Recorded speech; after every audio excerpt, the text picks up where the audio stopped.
नमस्कार दोस्तों, स्वागत है आप सभी का हमारे YouTube चैनल अध्यात्म मंथन में। मैं राकेश शास्त्री। आज हमारी चर्चा का विषय है श्राद्ध। अभी आप सभी जानते हैं कि कुछ ही दिनों में हमारे जो पितृपक्ष आने वाले हैं, जिनको हम कनागत भी बोलते हैं या जिसको शास्त्रों में महालया आरंभ भी कहा जाता है, वो आने वाले हैं। तो चर्चा का विषय हमारा ये है कि श्राद्ध क्या है और श्राद्ध हमें कैसे करने चाहिए, क्यों करने चाहिए और श्राद्ध के ना करने से क्या दुष्परिणाम होते हैं।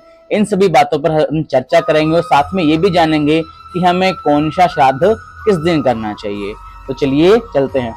श्राद्ध के बारे में शास्त्रों में कहा जाता है कि श्रद्धया इति श्राद्धम, अर्थात हमारे पितरों की प्रसन्नता के लिए श्रद्धा भाव से जो कार्य किया जाता है वो क्या कहलाता है, श्राद्ध। हम कभी देवालयों में जाकर के, देव स्थानों में जाकर के, तीर्थ स्थानों में जाकर के हमारे पितरों के लिए जो दान करते हैं, पुण्य करते हैं, ब्राह्मण भोजन वगैरह करवाते हैं, ये सब हमारे श्राद्ध में आता है। हमें श्राद्ध करना बहुत ही आवश्यक है, वरना इससे हमारे पितृ नाराज हो जाते हैं और पितरों का नाराज होना ही पितृदोष के अंतर्गत आता है, वही पितृदोष कहलाता है।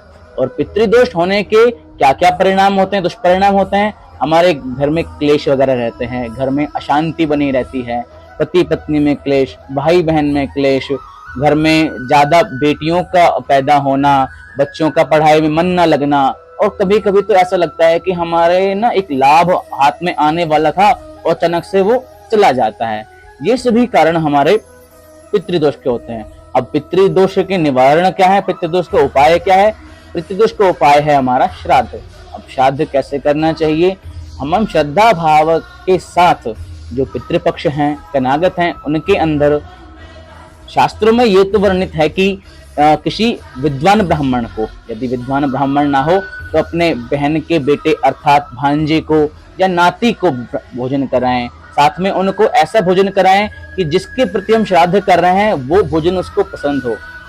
मुख्यतः पितरों के लिए श्वेत चीजों का बताया गया है कि पितरों को श्वेत चीजें खिलाई जाएं, जैसे खीर हुआ, दूध हुई, श्वेत मिष्ठान वगैरह हुआ। अब हम बात आते हैं कि किसका जो श्राद्ध है वो कब करना चाहिए। तो जब कोई अविवाहित पुरुष जब कोई दिवंगत होता है या कोई गुजर जाता है तो उसका श्राद्ध पंचमी तिथि को करना चाहिए। जब कोई सुहागिन स्त्री गुजरती है तो उसका जो श्राद्ध है वो शास्त्रों में वर्णित है कि नवमी तिथि को ही होना चाहिए।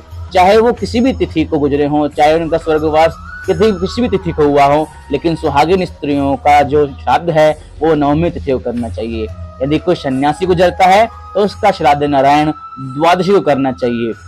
यदि कोई मनुष्य जिसकी अकाल मृत्यु होती है उसका श्राद्ध चतुर्दशी को करना चाहिए। और जिसकी पुण्यतिथि ही चतुर्दशी है, अर्थात जो चतुर्दशी को ही जिसकी स्वर्गवास हुआ है, उसका श्राद्ध अमावस्या को करना चाहिए। और अमावस्या के दिन जिसकी पुण्यतिथि थी उसका भी श्राद्ध अमावस्या को होता है। और कभी कभी ऐसा होता है कि जिनकी हमें पुण्यतिथि मालूम नहीं होती कि कब जिनका स्वर्गवास हुआ है, ऐसे मनुष्यों का जो श्राद्ध है वो हमें करना चाहिए अमावस्या को। श्राद्ध करने के लिए ब्राह्मण को भोजन कराना चाहिए और प्रेम भाव से कराना चाहिए, क्योंकि हमारे शास्त्रों में कहा गया है कि श्रद्धात क्रियते श्राद्धम, श्रद्धात दीयते जलम, श्रद्धात कार्यते भोजम, श्रद्धयात श्राद्ध मुच्यते। अर्थात कि ये सारे कार्य श्रद्धा से ही करने पर हमारे श्राद्ध कहलाते हैं, क्योंकि हमारे शास्त्रों में लिखा गया है कि पितरा वाक मिच्छति। क्योंकि श्रद्धा के साथ एक चीज का और विशेष ध्यान रखना होता है, वो होता है शुद्धता का।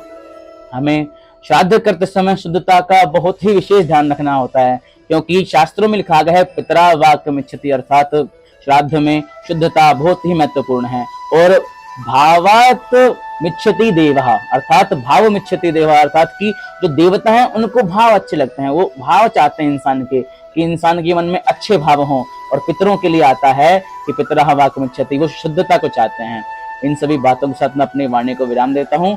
नमो नमः। मिलते हैं अगली वीडियो में। नमस्कार।